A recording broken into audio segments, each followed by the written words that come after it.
You know how they're always discovering crazy new stuff out there in space, Mhm. black holes, new planets, stuff like that. Right. Well, this is kind of like that, but instead of out there, it happened right here on Earth. Oh, wow, that's exciting. It is. So we are diving into the world of particle physics today, ready to unpack a brand new discovery. Awesome. Love it. There's this article fresh out from CERN, Okay. and it's about a tetraquark, Uh-huh. but like not just any tetraquark, okay? All right. This one is made up of 4 charm quarks. Oh, wow. Yeah, I'm already intrigued. I know, right? It's mind-blowing. So this is the LHCb collaboration at CERN, right? Yep. Oh, I'm ready. So maybe let's start with some basics Mm. for anyone who, might be a little rusty on their particle physics. What exactly are quarks? So think of quarks like the tiniest Lego blocks you can imagine, Okay. but instead of like building, houses and spaceships and stuff, Right. they're actually the things that make up protons and neutrons, Yeah. which are the things that make up the nucleus of atoms. So Okay. they're like the really fundamental building blocks Okay. of all the matter that we see around us, and usually they're found in groups of 2s or 3s. Right. But this tetraquark, this is like discovering a new exotic combination of like 4 Legos all stuck together. So why is finding a tetraquark such a big deal, especially this one with the 4 charm quarks? Well, it's kind of like finding a missing piece of a puzzle. Okay.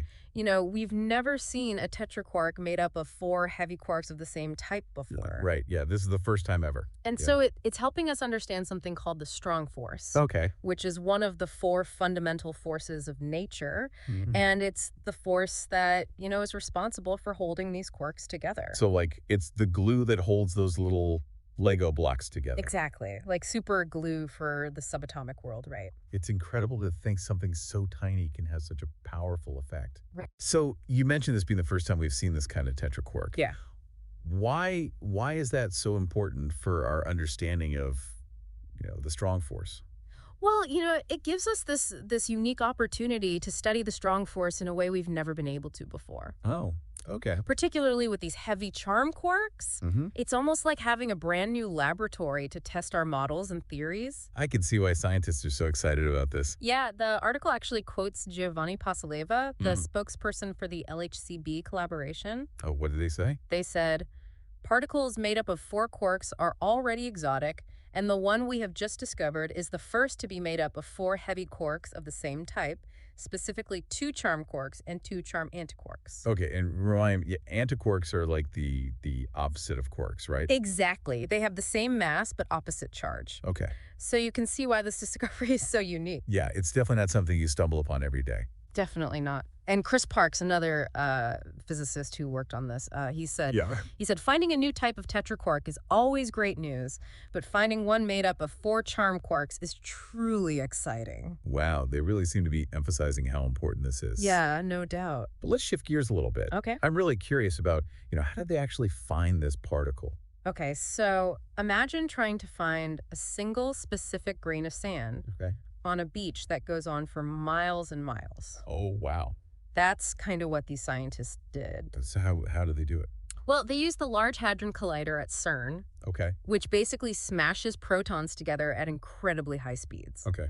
And these collisions create a shower of all sorts of particles. Mhm. And the scientists have to sift through an insane amount of data from these collisions.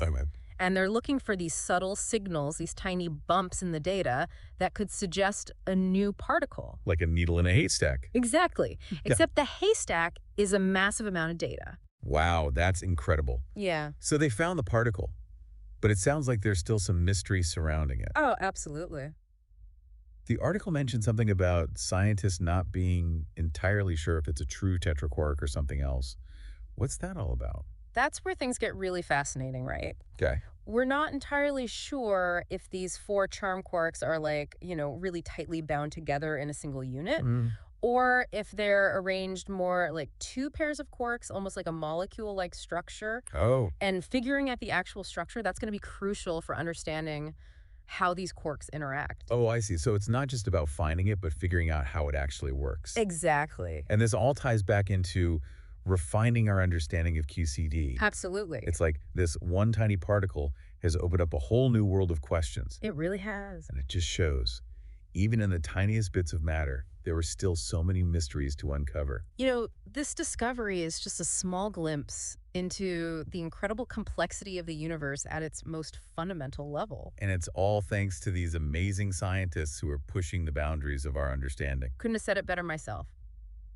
So, what do you think? Are there more secrets lurking in the quantum realm just waiting to be found? I think it's almost a guarantee. The universe is full of surprises. Who knows what mind-blowing discovery awaits us next? That's the beauty of science, right?